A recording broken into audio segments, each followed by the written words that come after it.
Yeah. Try not to swear for the first minute or two. Why? It's just a thing with YouTube. Just try not to swear. We can swear later. Just Really? Yeah, just right away. Yeah, you can have that one. I don't want it. Well, it's almost dead, so you can have it. All right, fine. Because the one I have is at 0, and I hit it once in a while, and it's just horrible. Horrible. So, Frank, relax. Yo, do you remember Jason Muniz that had the giant Munoz, that had the giant Swazi on his chest? Yeah. He's fucking dead, too. Is he? Yeah. He died? I remember him, yeah. They called him something else. I don't remember. He was friends with, I was in rehab with him in Boston. Really? Before we came out here. He was friends with that old guy, the older guy, Kurt. You know what I'm talking about? Yeah. What about remember Stevie? Really old guy from fucking Southie? I don't know. Yes, dude. you do. If I had a picture of him. But I remember we were at fucking Nevada house. What is Nevada? Just a rehab we had, a sober house. He goes, 54 years old, I just had a kid. That's tough. But he's sober now in Boston, doing well. Yeah? Yeah. Okay, I guess so. All right. So this is, we're back. I'm back. This is my buddy, Dan. Where you from, Dan? Cape Cod, Massachusetts. All right. Greatest place on earth. Yeah. So Dan, I met Dan. We're going to get to when I met Dan, but as I typically do with people who I know from recovery, I like to ask. Oh, actually, the first thing I ask is, do you have a clean date at the moment? January 8th of 2024. Hell yeah. June 6, 2017. Crazy. I know. That's crazy. So tell me about the earliest memory that you can recall that like impacted you, whether positively or negatively. There's a lot, but I'd have to say first grade. Because I had really bad ADHD. Yeah? Yeah. Did that exist back then? Oh, yeah, absolutely. Couldn't sit in a fucking chair. Sorry. No, we're deep enough in. Oh, okay. All you want. Yeah. Couldn't sit in a chair if my life depended on it. And so my teacher would draw an unhappy face on my hand in Sharpie if I couldn't sit still. So then you had to explain it to your And then I'd have to go home to my mother and be like, hey, check this out. God. Not doing too good. So then they put me on Ritalin. Oh, nice. Yeah, great. Yeah, It was like being like a zombie. Ritalin was like before Adderall. Yeah. Adderall, Ritalin, Adderall, Concerta, Strattera, everything you could think of I've tried. Hell yeah. And I can study if I like it. If I don't, I'm just not going to sit there. Just don't care. Okay. But yeah, that's definitely the earliest memory that bothers me because it wouldn't still be in my head if it didn't. Yeah. You know? Yeah. I remember in first grade a kid taking my snack. This kid, Steven St. Louis. Never forget his name, dude. You know what I mean? Yeah. Yeah. He was just much bigger than me, and I had good snacks. You know what I mean? Good snacks. Yeah. Got to. Yeah. So do you feel like, was your childhood normal? Absolutely. I mean, you're from the Cape. Yeah. Pretty... Played sports. Went to the beach every summer. White Horse Beach? I've been to White. No, that's in Plymouth. I know. My buddy has a place down there. Been there, but no, we went to 3rd of July, White Horse this Beach. little beach called Long Beach. That's like on the inner Cape. Okay. So no waves and smooth sand. Or Sandy Neck, you drive out. And I know Sandy Neck. Yeah, it's all rocky and shit. Yeah. Okay. Yeah, it was cool, dude. A normal childhood. And then, you know, And then what? Any childhood we had, than any of us had growing up in Massachusetts. So you graduate high school. Yeah. Any early signs that like you were going downhill, like high school? No.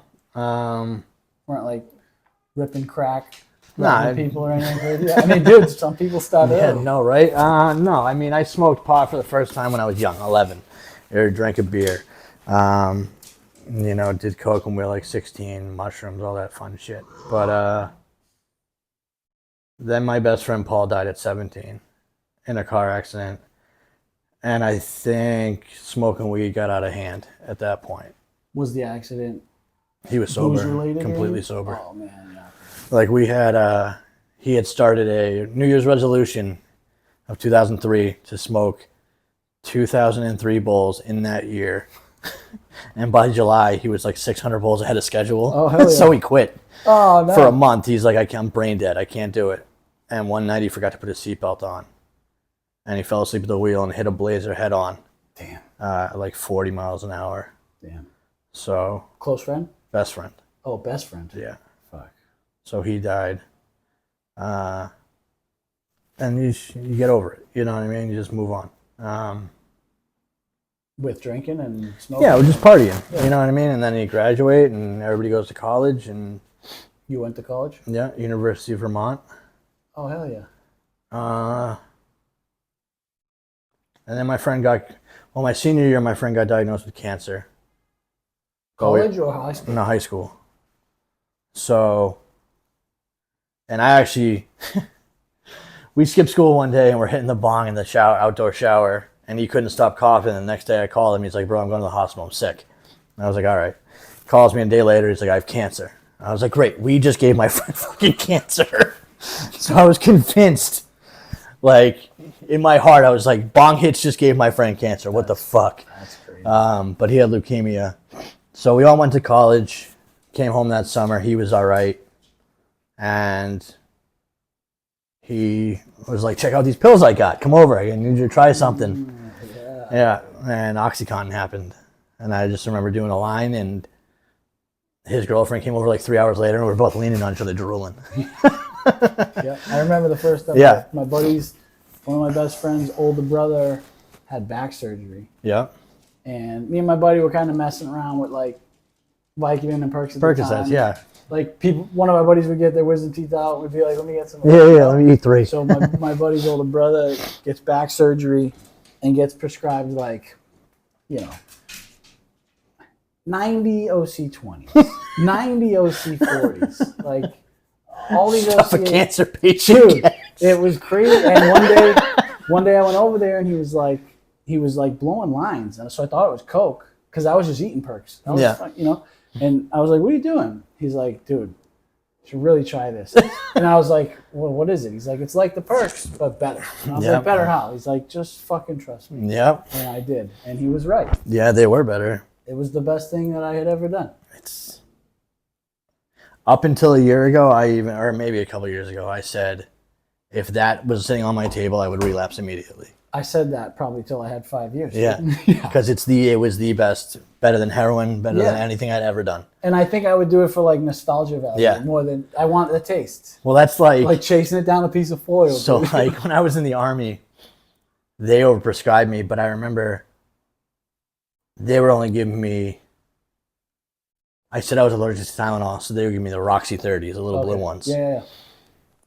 And somebody had a script of Oxy 80s, real ones. Yeah. And I was like, whoa, what the fuck? Yeah. So I got one, and I did it. In the military? Oh, yeah. Because once you get prescribed a painkiller, you can test positive for that painkiller for 6 months. And there will be no punitive measures. You know what I mean? You can't get in trouble. Right. Because you should have that in your system. Right. And so I knew doing but it was like Christmas morning. It was like starting all over again. It was fucking amazing. I know. That was the last time. So you go into the military after college, right? Yeah. So senior year, what happened? No, so my sophomore year, I got a call from my ex-girlfriend's older sister. She said, "Hey, can you sell these?" And I had done it with my friend that had cancer, but I didn't do them to the point of where they were a problem. I just did them with him a couple times. You know what I mean? Yeah. And so I was like, "Yeah, I can sell them. They'll probably fly." I don't know, but since she was out here in California, and I was like, "Send me some. Send me 50 of them." They were gone within a day. And I called her, and she kept sending them. And so one day I was like, "What's the hype?" Like, because I didn't remember. Yeah. And I did one, and I was like, I remember that feeling. And so that kind of got out of hand. So my senior year, I called my pops in July, and I was like, I need help. I don't know what the fuck to do. So I went to rehab. Where? Phoenix House in Exeter, Rhode Island. Okay. I went to the Phoenix House in Quincy, Massachusetts. I went to that one too. I went from there to California. Oh, really? To West Adams. No way. Yeah. I was there, and then like my movie aired. Hold on, we're gonna get there. Yeah, so, I hold know. on. But So so you I'm tell in your college. dad I you call need my. help. I come home and get help. 6 days later, I'm out of detox, and I sign up for the army. Oh wow. And I was like, I need to be gone as soon as you can get me into boot camp, because I knew what was going to happen. You know what I mean? Getting out of detox, I was like, I'm just going to go back to this. I know it too well. It's too easy. Yeah. So I signed up for the army. It's a valid choice. August 10th, I was on a plane. August 11th, I was in boot camp. What year? 2009? 2009. And so I was actually clean all through the military until I got hurt jumping out of an airplane, broke my back. They gave me the painkillers again, off and running. And then I just went to the military, 3 years after going in. And you haven't done the movie at this point yet, right? No. Okay. Yeah, I want to get there. No, so I moved back to Cape Cod. Right from the military? Yeah. Okay. With a habit. From your injury. Yeah. Do you still need the painkillers at this Fuck point? no. Come Okay. on, dude. Well, I didn't need the painkillers after 2 months. All right. But come on. I didn't know if it was like you know us. I didn't know if it was like the type of injury where it's like you're either going to be on painkillers the rest of your life or you can have this horrible back surgery. Nah, they said you can have the surgery. We can't promise it will get better. It might get worse. And then it was, I need the script. Like, yeah, you can't have any more. You've had them for 6 months. You don't need them anymore. And I was like, oh, well, guess where I'm going. You take them for 6 months. Tell me you don't exactly. need them anymore. And so I get home from the army, off and running. Picking up 50 Roxy 30s at a time, this, that, the other, doing them all. Yeah. End up. And now you have guaranteed money from the military. Not yet. Oh, right when you get back? Right when you get back, you have like your final, like I had 74 days of leave time. So they pay you for the time that you have built up. But then you have to go through the whole VA process, which takes 2 years. Before it even starts? Before it starts. Oh, damn. So it takes up to 2 years to get that money. Jesus. And so driving to Boston, then heroin started at some point that summer. Once oxys went away. It was cheaper. So I met a connect in Boston, this Dominican guy, real close. He became like a real close friend. Would give me anything I wanted. But I got arrested outside the Heath Street Projects. Oh, no, dude. You. Yeah, nice. White guy Yeah. outside From the Heath Cape Street Cod, Projects. yeah. They're following my car around. Like, what's a car from Cape Cod doing? Driving around this area. So had to go to court up there. Probation. And then I got charges in Cape Cod. And this is all like, so like, I guess like 6 months before that, my mother's going to these groups, parents helping parents, like Al-Anon. Okay. But not. Parents Like a supporting, support group. support group for parents who have addicted kids. Yeah. And this producer shows up and he's like, I want to film you guys. I'm making a movie about addiction on Cape Cod. You're there when he showed up? No. Oh. And so my father calls me and he goes, there's a producer here from California trying to make a movie and your mom won't be in it. And so I started yelling through the phone. I was like, get on the fucking, film them. Let them film you. Nobody's going to see how bad it is unless normal people are on it. Yeah. And I guess he heard me yelling and called me the next day and he's like, can I film you? Can I follow you around? And I was like, yeah, why not? And where are you at this point? Down Cape? Yeah, Falmouth, Massachusetts. Falmouth? Yeah. Hell yeah. And so he's like, I can't pay you. He's like, I'll help you pay your rent. I'll buy you some groceries, but I'm not giving you money. He's like, this is about your struggle. And so the whole time of a year and a half of filming, them coming back every few months. That's how long? Yeah, I'm telling my mother I'm clean. Oh, hell yeah. Mom, this is a movie about recovery. Don't worry. Yeah. And what for anyone? I mean, I don't know how many people have seen that. I have. So what was the basis of it? The movie. Heroin, Cape Cod, USA. It was on HBO, and it was just about how addiction's reaching small town America. It can be anybody. It's, you know what I mean? It's not. Doesn't look like crackheads on the Right. It's not the people in the slums or the projects of Boston or Compton. It's wealthy, upper middle class, or upper class families struggling with this because of OxyContin, basically. You know what I mean? Because they were designed that. Yeah, exactly. They were pushed on everybody for everything. It was the miracle drug. Yeah. But You'd be like telling people, hey, these AR-15 rounds, I know they look scary, but they won't hurt you. no. They're like cotton balls. And even if someone shoots you with it, you might get hurt, but you'll be all right. Yeah, you'll be fine. Dude, the description was false. Way off. I mean, But that's no one its own- forced me to do it. No, of course not. And but I chased. I'm not saying that. I felt bad, dude. I felt bad for a long time. So I would go to rehab sometimes, and I'd be in there with a guy who was trying to come off painkillers but needed them for like neck issues. And I remember being in groups, and like sometimes these guys would be like, I remember this one time this guy pointed at me. He was like, it's because of people like you that I can't get my scripts filled because you fucking ruin it for everybody. You guys with your fucking pill mills down in Florida, and like I need this pain medication. Or how other kids robbing pharmacies in Boston. Yeah, Charlestown. Dude. Yeah. But for a long time I felt bad, like maybe I ruined it for like people that actually need pain medication. You know what I mean? But it was a temporary feeling. Yeah, but right. I remember feeling that way.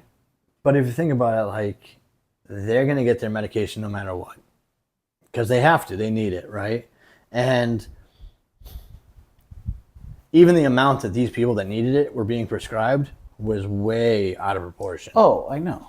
You But know? I mean, but I get what you're saying, feeling bad, like, oh, there were this many guy- times where one of my buddies was stealing his uncle with cancer's pills and selling them. That's because you would step over your dead grandmother to get the pill. Of course I would. Of course I would. Right. I'd fish So- in her dead body to get it too. Right. But it's like those times, like, and so now that guy can't fill his script early. You know what I mean? Those type of situations. Yeah, where I it's get like, you. And I knew. You know what I mean? I'd be like, hey man, is your uncle asleep? You know what I mean? Yeah. Like, can we do that? Can we get in Can there? I get some fentanyl fucking patches? Yeah. Dude? You know what I mean? Oof. Yeah. And so it Been was. there. I just felt, bro. That makes me feel kind of like shit. Like, oh, not today, but like there was a time where I was like, I'm a I was dirtbag. I was, dude. You know what I mean? But like I wasn't raised I'm an that way. absolute dirtbag. Yeah. My mother So- would kill me if she knew. So this guy starts filming you, Yeah. and did he tell you that he was filming other people? What did that? Yeah, what there was were that- six what other was people. I knew everybody. it? Oh, And so, like, if you look in the credits, I'm on there as one of the main subjects. subjects of the film, and also as an advisor. Okay. So, like, where to shoot, who to shoot, because I knew everybody. You know what I mean? Were They they would your follow friends? me, huh? Were they your friends or just social- drug acquaintances? Not even sober acquaintances, people from meetings oh. that would relapse. Oh. You know what I okay. mean? Or so drug acquaintances also. Yeah. Like 3 of the people on it, myself, my girlfriend, and my friend Jessica, who's now passed away, were on it because of me. You know what I mean? But they would film me going to Boston to pick up heroin, Okay. Yeah. leaving, Yeah, yeah. driving all the way back, Yeah. selling it, this, that, the other. And so then I got a phone call one day. Hey, we're a rehab in California. We saw your movie. Do you want to come out here for free? And I was like, no way. So I had a flight on a Friday. Friday morning, I got arrested at Stop and Shop with my mom with 9 warrants. Oh no, dude. Jesus. And she's yelling at the cop, he's got a flight tonight to go to rehab. Don't fucking arrest him, blah, blah, blah. And Yeah. had to go sit in jail all weekend, go to court Monday, get shuttled to New Bedford, God, go to court Tuesday, I picked up a lot. get of shuttled to fucking Boston, go to court Wednesday. They finally let me go to my mother. She's like, if I have to fucking handcuff him to me, that's happening. He's getting on a plane tomorrow. Yeah. So came out here and To CRLA. CRLA happened. Is that who flew you out? No, I paid for my own ticket. But is that who? Yeah, that's why I reached flew out out to you? here. Yep. Do you remember who reached out to you? No, fuck no. Probably Lindsay. Somebody. What's his name got me out from the Phoenix house? The redheaded dude. His fiance died. Yeah, I don't remember when his they fucking had an name. infant. I forget his name. Damn it! I wish I remembered. He's still alive. Yeah, he's alive. His wife died. Her girlfriend fucking his died. fiance died when they had like two infant. twins. Yeah. Right? Yeah. She was still breastfeeding when she died. Why can't I think of his name? Whatever. But he's the one who got me out there. They paid for my flight. They got me out there. So you go to CRLA when? Yeah. Because I went January 20th. You came a month after me. I got there I went January. December 18th. I went there January 2015. 20th, 2016. Yeah. What house did you go to originally? Were you at Summer Hill the whole time? They had me at the detox next to fucking West Adams. West Adams. Yeah, of course. And then I went out clean, so I didn't have to detox. I went right into West dude, it Adams was. house. I remember they gave me way too. So I had gotten a bottle of not Ativan, not Xanax. Klonopin? Yep. Right before I left. Klonopin, Clonidine. That just Klonopin. Yeah. So I took all of them on the plane, like 10 of them. So I was wrecked. And they get there and they give me fucking a bunch of Ativan. Yeah. So like 3 days I'm blacked out. I'm trying to skateboard in the fucking in the back of of West Adams and shit. Yeah. I don't know where I am, what I'm doing, and then they're like, "Oh, guess what? Tonight, Christmas, Hey, relax. Christmas party tonight." And I'm like, "What the fuck? I'm detoxing. Christmas party." Yeah. And they throw me. Franklin, come here, buddy. It's okay. What was they take me to Melrose to M2. Oh yeah. So we have a Christmas party, and then I end up at Summer Hill. And then I'm there the whole time until we had a family weekend, and I flew my girlfriend out from Florida, the girl that was in the movie, Cassie. Okay. And I relapsed with her. While she was out there? Yeah. And stayed in a hotel for a few days. Batham calls me. He's like, "I'll let you come back, but you're going to Colorado." Okay. So I how long did you have clean when that happened? Any idea? 80 days, 70 days, something like that. So then I flew out to Colorado and ended up staying clean there like 6-7 months until it closed down. Okay. And then you came back Summer Hill? And then I came back to Summer Hill and was running the place. Yeah, that's when Rob. That's when our paths crossed for everyone. So Summer Hill was a place in Malibu, which is burnt down, right? It's gone. Yeah, burned down during the Woolsey fire. Yeah, I went. So I got. Yeah, you relapsed and went what? Orange County and then Orange County to Summer Hill. So I started at West Adams, and I ended up sleeping with that girl Nikki. Wait, Nikki from Florida. I don't know. She had maroon hair. She bleached hair. Oh, doesn't matter. That's awesome. So So they used to. Our house and the girls' house would go to LA Fitness at the same time in the morning. That was like the only interaction I got with girls. Yeah. So it was horrible. But so I slept with a client, and I was a client. I wasn't working there, but I slept with a client. So they were like, "Hey," and I told Sam that was doing the breath work, that girl. Yeah. During breath work, I was like all fucking emotional. Yeah, and I just was like, this girl. Yeah. And I told her, and she was like, "I have to tell people," and I was like, "All right, dude." And so I made it 40 days at West Adams, and they transferred me to Peralta. And Peralta was the best, dude. I really, really had a good time. You were there with Josh, huh? Which Josh? Lumbert. Yeah. Before he went home and died. Yeah, and I was there with Ian Hall. Yeah. And, dude, great guys. Alistair, Chris. Oh, what's Chris's last name? He had his girlfriend was in there too, Lauren. He was a Raiders fan. Yeah, Chris I know who is you're a talking good kid. about. He's from the Valley. A lot of great kids. I was there for a while. But then I ended up I got 8 months clean. I relapsed on my birthday. Yep. And I was out for like 5 or 7 days. And then my mom had to pay like $5,000 for Batham to let me back into Summer Hill. Yeah, cash. What? Yeah. And so I came back into Summer Hill. And I remember at first I wouldn't tell anybody that I relapsed. I was like, "No, I've been good this whole time, dude." They're like, "Really? You look kind of thin." I was like, "No." I was like, "No, I'm fine." But so you were like house manager, I think. Yeah, Rob and I were running the place. Yeah. I literally, yeah. And the crazy thing is, Batham would call us and be like, "Hey, I need you to grab this girl and bring her down the hill to meet me." And Rob and I would both be like, "Fuck you," and not do it. Really? Yeah, I refused to do that because I knew exactly what was going to happen. I didn't. Right. I didn't. You know what I mean? I was just a client, and he'd I was be like, a CA. he'd be like, "I can take your fucking job," and it's like, "Take it. What are you gonna do?" Yeah. But he never did. I could call him and say, "I need $10,000," and he'd give me cash. It's so crazy, dude.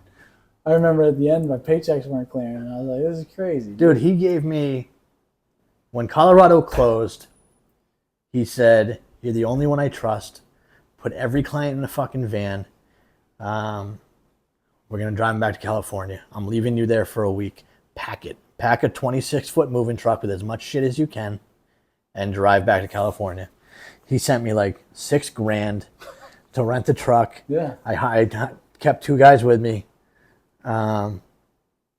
Packed the truck with everything I could, especially, and took everything I could out of that house that wasn't even ours. Yeah. Yeah. Of course. And packed the truck and drove back. And I drove back with Drew Morley. Oh, yeah. Little dude. Dude, he gave me one of the best haircuts I've ever had in my life. He was so tweaked out. So he was not at the house in Colorado. He was running amok in Denver. Okay. All tweaked out. Okay. And I called him. I was like, "Meet me at the house right now. We're leaving." He's like, "All right." I got him in the truck and we're driving. And he's so spun. He's like, "Cop." I'm like, "Bro, that's a piece of grass."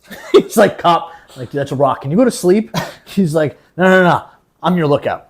So the whole time he will not sleep, and finally he passes out. And I get like 26 hours into this drive because this truck won't go over 50. Yeah, of course not. And I pull over, and God knows where, and he wakes me up an hour later. He's like, "Let me drive." I was like, dude. "God, no. Stay over there." And we finally make it back. And I remember pulling up into that driveway, and I was like, "Oh my God, I fucking made it." Malibu? Yeah. That driveway was scary. Yeah. So Drew Morley, High Point, Brockton. Before either one of us ever came to California, with a comb and a broken up razor blade, that kid gave me one of the best haircuts I've ever had in my life. Yeah. With a comb and a razor blade. Yeah. One of the best haircuts I've ever had in my life. Yeah. I pay $80 to get my haircut right now, and he was better with a comb and a razor, dude. Yeah, Drew was a good soul. He knew what the fuck he was doing. I miss him dearly. He was a good kid. Yeah. He actually called me the night before he died. Really? Or the night he did die. He called me all tweaked out. He's like, "What are you doing?" I was like, "Bro, I'm in bed." I was like, "What are you doing?" He's like, "Folding my laundry." I was like, "Okay, so go to sleep." "I don't know, man. I'm feeling kind of down." I was like, "Do I need to come over?" He's like, "No, I'm good." Click. Next morning, didn't show up for work. And then somebody went over and found him dead. Is Wade still alive? Getchell? Yeah. Is he still alive? I don't fucking know. I don't either. I don't even know where he went. He went back home. He went home? Yeah. Wow. He was buddies with that kid Josh, right? Yeah. They were both from like that area. No, Josh was from my town. Oh, okay. Or the town next to me. He was dating. Do you remember Nora? I don't know. Very pretty girl. They came out here together. They were dating, and then they separated, and they both went home. She's still alive. She's got a beautiful family now. Nice. I actually dated her older sister growing up. Nice. Yeah, so it was a trip seeing her out here. But I knew Josh very well. And then, yeah, he was found dead in his sober house in a position looking like he was praying. Really? On his knees next to his bed with his head on the bed. So nobody knew to check on him. Oh, Because yeah. every time they'd walk by, it would look like he was praying. I got you. That's crazy. Yeah, dude, a lot of people. And so we get raided. We get raided by the FBI. Yeah. Never forget that morning. Were you there? Absolutely, I was there. I woke up, walked out onto my balcony of this beautiful mansion, and I see black Crown Victoria after black Crown Victoria coming up the fucking driveway slowly. And I called Kirsten, and I was like, I think the feds are here. She's like, "Just let them do what they're there to do. Call me after." And so I called her probably 5 minutes later.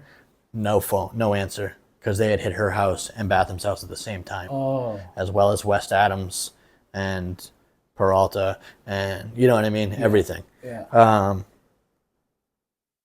Yeah, I came down the stairs to a shotgun in the face from one of the officers. Yeah. And then what? They interviewed all of us, right? Mine happened at Joshua Tree. Dude. Oh, that's right. We came back from a meeting, and That's right. And there was just a bunch of FBI and DEA agents just like in the house and up on the balcony, and they were like, You guys just pulled up? "Yeah." Patty's like, we're all like, "Patty, what is this, dude?" He's like, "Everything's cool.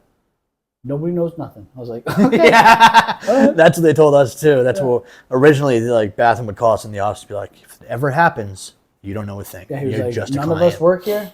We're all clients. Yeah, we were all clients, and this was the last house left, and we all want to be clean, and so we came here. No one's running nothing. No one's work. You know, we're not employed by anyone. We're just I remember when you guys left. I specifically remember when you guys left. yeah. Yeah. We did well. So we left with the idea of a warrior program. Yeah. Yeah. Yes, I know. That was like a week after I shot you in the ass. Yeah. Yeah. So we had whose idea was that? Mine and yours. I didn't know if it was yours or mine. It was. I think it was both of us. Like, this is a great idea. We had so there was bought a BB gun. Yeah, there was a BB gun at the house, and I knew that with his military training, that I wanted. I think originally I wanted to like hold an apple or put an apple on my head and have you shoot it, but then I was like, that could go bad. So I was like, why will you shoot me in the ass with the BB gun? And then last minute I started panicking, and I was like, what if the BB goes up my ass and like out my dick or something? I just thought something horrible was going to happen. But it ended up all right. I mean, it was square fun. in the ass cheek. Yeah, it was a good time, dude. That place was a good time. I wish it was still around. I wish I appreciated those times in the moment more. Well, what's crazy is, right, you tell somebody about it and they're like, that's not real. And like you can't make that story up, the shit that we went through. That place was one of the most real experiences I've ever had. Right. You know what I mean? Oh, absolutely. And I have friends that I'll talk to forever. Yeah. And we saved a lot of fucking people. As demented and twisted as Batham was, I would like to say he had the right intention until he didn't. You know? I think he facilitated a good thing. Like, I think, you know how like some people, this is not about politics, but some presidents, they just hire the right people to do the right jobs, whether they're fucking retarded or, and I shouldn't say that, I'm sorry for saying that word, but like, as long as they hire the right people and put them in the right jobs, regardless of what their intentions are, regardless of, absolutely, you know what I mean? I feel like Batham hired a lot of good people, and like, as long as he just got out of the way and didn't like, come in and do family constellation, like you know what I mean? Breaking people down in front of 30 people, 40 people. So wild. But he saved my life, man. Like I have, and I never saw him do any of this stuff. I don't think everyone's lying about everything, saying about the things that he did. No, I think there were a lot of people that were looking for a handout. And so a lot of stuff was fabricated, but he definitely did take advantage of girls in their weakest moment from a position of power. And he's wrong for that. And now he made his bed and he's laying in it. Yeah. You know what I mean? Yeah. He's never going to get out, and that's fine. He also did $174 million in insurance fraud. Yeah. So that was the like I said, he saved like you said, he saved our fucking lives. Yeah. And I'll forever, I'll always owe that to him. Yeah. You know? Absolutely. And so, like, without guys like Hutch and you and who else worked? I mean, Mark Carvalho worked at Peralta when I first went there. Harry, that end was like all fucking Iggy. Up. Yeah, Iggy. I mean, all those guys. Everybody played a role in me being clean today. Not that I stayed clean that whole time. I did relapse, but I mean, that experience was just, I don't know, man. Like, second to none. It was just so fun, and then other times it was so crazy, like watching Shaun White hit somebody, dude, is the craziest thing in the world.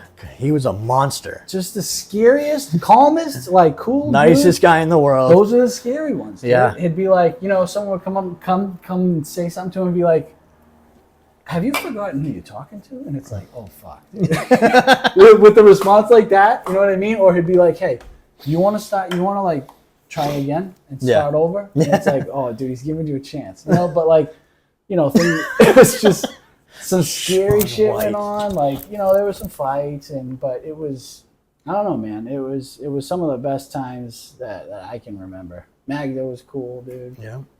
Everybody was just. It was cool, man. It was a fun time. And so that place gets raided. Yeah. And shut down.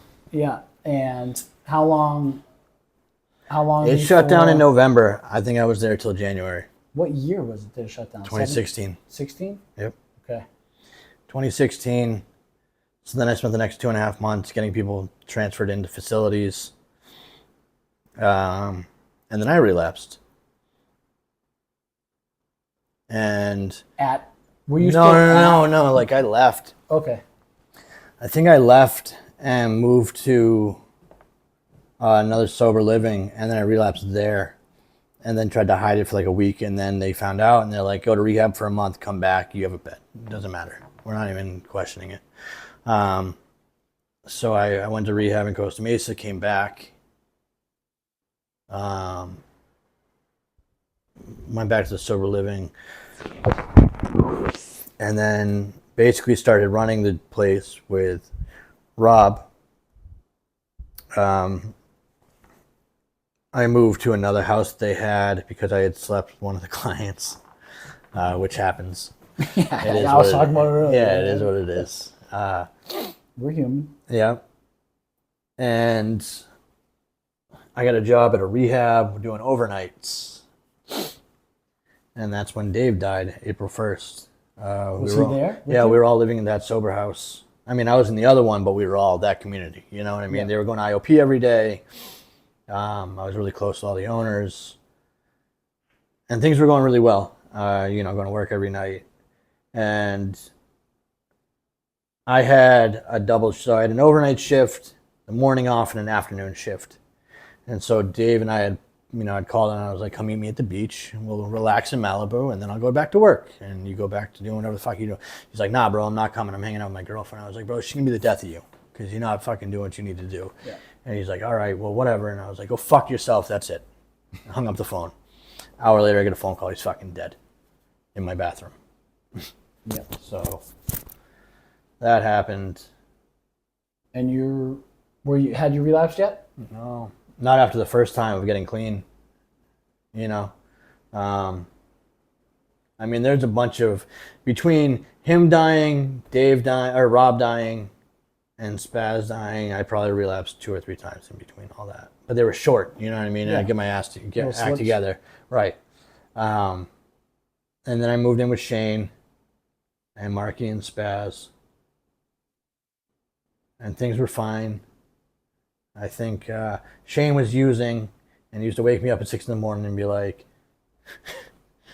I need you to hit me. I'm like, all right. So I'd go into the bathroom, he'd get naked. Fully naked. Make me hit him. And hours later, I'd find him like in the kitchen, standing there naked, pulling on his dick. I'm sorry, Shane. He's a great dude. I like Shane a lot.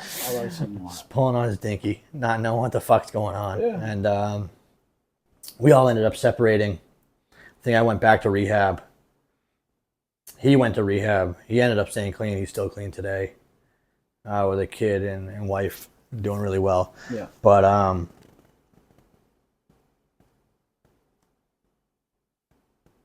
I don't know. I moved after I met this kid Chris at this rehab, and I moved into an apartment with him, and things were going really well. And then I slipped and got back to heroin. And then Christmas Day of 2017, I couldn't get heroin, and somebody said, "Oh, I have fentanyl." And I had always said no to it out here because I didn't know anything about it. Back on the East Coast, it didn't matter. All we had was fentanyl. So we knew what we were getting into then. Yeah. But out here, I was scared. And then when I couldn't get heroin, I just said, okay. And that was the last day I used the needle, was Christmas Day. 17? Uh-huh. But, I mean, it's easy to say, oh, I stopped using a needle, good for me. But, like, I started doing fentanyl. So, like... I mean, I don't want to... This is going to sound wrong. It's not a true statement saying my habit was manageable until I used a needle, but, I mean, it exponentially got worse. The needle is its own addiction. Dude, it was... It really is. The whole... Everything that comes with it, from making it in the spoon to doing it, to sucking it up, hitting yourself, seeing the flash, all that. It's its own thing, right? So... It changed, exponentially. It does. It makes you into a monster. And I never did it any other way after. Yeah, right. Because there is no going back. Well, like, for what, dude? Right. For what? I already am at the pinnacle of what it feels like. Yeah. Wait, so I can have sex or get a dry hand job? Like, what are you going to pick? Dude? Right. You know what I mean? I'm choosing the hand job most times, but... No brainer. So, to me, that's how I always viewed it. It was right, like, absolutely. But when I did fentanyl... It's a scary concept. It was back like when I was young doing Oxycontin, right? You get an Oxy 80, and you do a 10 bump, and you're good for the day. Yeah, do like a you know what I mean? I'll break it into 4 pieces. 4 pieces, and it lasts you a week, right? And so, like, a quarter gram lasts me a week. And I was like, whoa, this is crazy. Jesus. And so, one thing led to another. And it got a little worse. And I have this friend call me, and she's like, I met this guy at a casino. He has a connection. I was like, all right. She's like, we just got to go pick up a bunch of stuff in San Diego. I was like, all right, that's easy. Did you know a lot of people at the time to distribute to? Or you were just like, yeah, we'll fucking figure it out? I knew enough people that knew enough people. Okay. And so at that time, it was really expensive, fentanyl. And so we drove to San Diego. We picked up a bunch of crystal meth, multiple pounds of it, a key of fentanyl, and brought it back. I brought the fentanyl to where, somebody came and picked it up, or I brought it to somebody, whatever. And then it turns out I get a phone call, and it's the guy that we went and picked it up for. Let alone this guy is in prison for like a quadruple murder in the 90s. Like, this guy's never getting out of prison. Yeah. But he's got this whole syndicate of people. Yeah. And he's like, the person I give the fentanyl to is fucking up. You need to go with my guy and go get it. And I was like, all right. So the guy gives me a gun. We go get the stuff. Bring it back to my apartment. And they're like, hey, we're going to leave this with you. Just get rid of it for us. And this is what we need. And I was like, okay. And that started a whole new world that I had never even thought that I'd ever see. And got rid of it really quickly. Made a good amount of money. And then just continued at doing that and turning it over. How do you stop? Right. Especially when the money's so good and feeding my habit. Yeah, and if I stop, is this guy going to kill me? Right. I know about his operation. And the crazy part is, it's like, even when you bring them money, right? Enough money, the money you owe them, they're looking for a way so that you owe them more so that you're always in their pocket. Yeah. So you can't stop. Right. And so he'd be like, oh, here's more, here's more, here's more. And I'm like, well, I don't want that much. No, just take it. We already made it for you. Just take it. And he would get me guns if I needed it, this, that, the other. I ended up meeting people that I thought were for my protection, and that's not what they were there for. They were there to fuck me. Every person around me was there trying to stab me. When you get to the highest point, everybody's gunning for you. Yeah. Because they want that position, right? And by no means was I the biggest person on the totem pole, but for my little area, everybody knew who I was. Everybody came to me. It was the purest stuff. It was, and somebody overdosed in my house. Of course. And I brought them back. I was like, do not call the police. I know what I'm doing. And the girl that was with him was connected to these people. Okay. And she called the police and had the paramedics come. The guy that overdosed had a gun on him. Mm. So when the paramedics find the gun, they have to call the police immediately to come get the gun. Yeah. Somebody put it in my safe and didn't lock my safe. And so when the cops knocked on the door, I was like, no, you're not coming in. They're like, well, we just need the gun. We're going to leave after. We're not going to search anything. It's not our prerogative. We just want the gun. And I was like, all right, fine. And I let them in. They're like, well, where is it? I was like, hey, where's the gun? Oh, it's in your safe. Go open my safe, and there's 3 pounds of meth and God knows how much fucking fentanyl and 3 other guns. Yeah. And so I get taken to jail, charges. I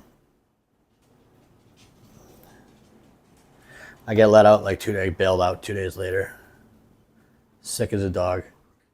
And start going to court, this, that, the other, but still moving all this stuff.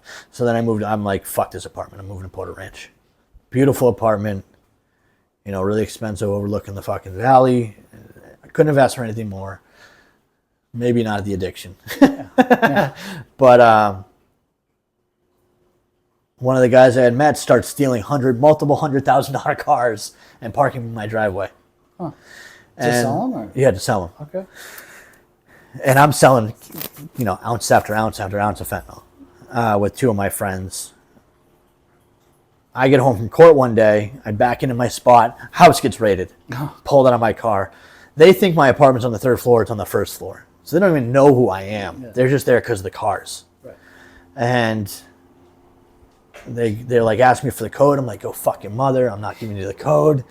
And they're like, well, we already have it, so we don't even need you. And I was like, so why are you asking, dick? Yeah. So they go in the house, they bring out 6 ounces of fentanyl. Thank God it wasn't in my room, so they couldn't pin it on me. It was just a common area, you know? Yeah. But they found 30 grand in cash in my buddy's room and a shotgun. And they were who he was. He was who they were after originally. But so I get arrested again. My girlfriend at the time was with me, and I was like, let her go, I'll go with you. No problem. I'm not going to fight this. I'll tell you whatever you want. They bring me to Lost Hills Station. I start detoxing. They put me in the hospital. They're like, he's not going to tell us anything. Cut him loose. Like 3 days later, I get a phone call from the deputy or sheriff, whoever. It's the person in charge. So we need to know some names. I was like, yeah, fuck you. You're never going to get a name out of me. Well, we're going to bring up federal charges against you. I was like, good luck finding me. And so I hung up the phone and I never heard from them again. They hit the house. I never went back to that apartment. I left everything I owned there. I was like, I'm just cutting all ties. Yeah. Like, I'm good. Yeah. They hit the apartment 2 more times in like a week. And then it was just hotel to hotel, selling everything, you know, as much fentanyl as I could to supply my habit and live. Yeah. And this is all through COVID. COVID was a drug dealer's paradise because there were no cops on the road. Yeah. You could drive 130 across all lanes. Yeah, I know. But, you know, being arrested those times caught up to me, and I got put on probation, arrested. So COVID ends. I'm on probation, doing everything I'm supposed to. Still using, but doing everything the court thinks I'm supposed to do. And I miss one check-in, and so a warrant goes out. It takes them like 9 months to find me. But then I'm in jail for 3 months. And I get out in October of last year. Back up a little. The whole drug dealing thing got to the point of where I literally was pressing bricks of fentanyl in my friend's apartment for the cartel. That's how big it got and how scary it got. But yeah, sat in jail for 3 months, got out in October. Missed my court date December 7th to sign off on everything, so everything's over. Yeah. New warrant. Oh. Picked up January 8th. Jesus. Sit in jail for 3 months again. And finally I got released to the VA, West LA VA Medical Center, domiciliary rehab, where I've been since, you know, and now it's been, what month is it? September? Yep. So 9 months almost. 9 months, yeah, 9 months as of the 8th. That's huge. It's been a wild fucking ride, dude. You know what I mean? It's been fucking bananas. We're gonna have to do a part 2 of this because it's dark out, dude. Yeah. Yeah, we got to get back. Yeah. So we're gonna have to do a sequel.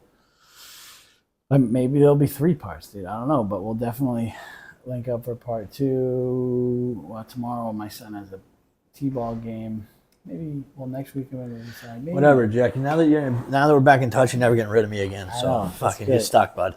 Well, I appreciate it. Thank you everybody that checks this out. I don't know if you're still with us. It's kind of a long one, but there will be a part 2 where we'll pick up and talk more about the clean part of his life. Now that we've established the darker parts, we'll get to the light. Yeah. Thank you for having me, bro. Of course, buddy. I love you. Love you too. All right, let's get you. So is that